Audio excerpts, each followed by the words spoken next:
What is language? Language is one of the defining features of what it means to be human.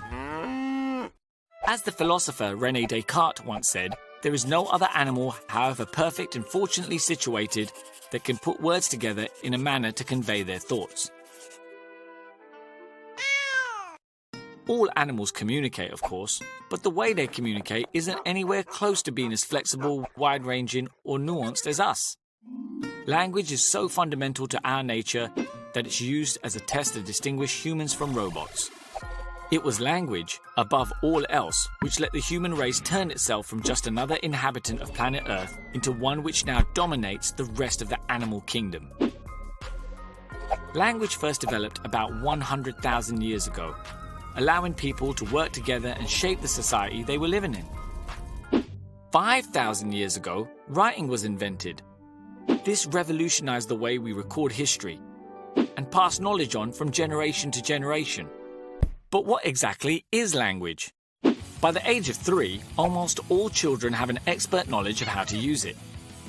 But a knowledge of precisely what constitutes the phenomenon of language is much more elusive.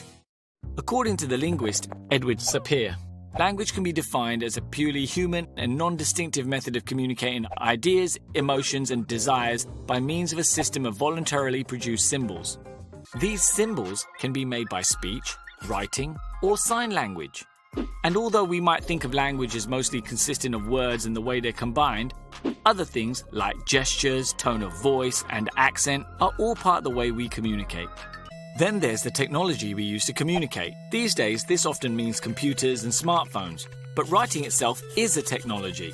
So is paper, ink, and all sorts of other things. Every new technology that comes along alters the way we communicate. Some people take a very prescriptive view of how language should be used.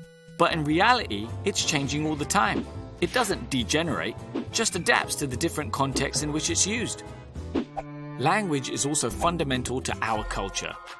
It's a badge of identity, both for individuals and groups, but this can lead to prejudice. People make assumptions about everything from someone's education to their moral values based on how they speak. Language also mediates the way we experience and understand the world. It influences the way we relate to each other. And ultimately, it's connected to almost everything we do in society.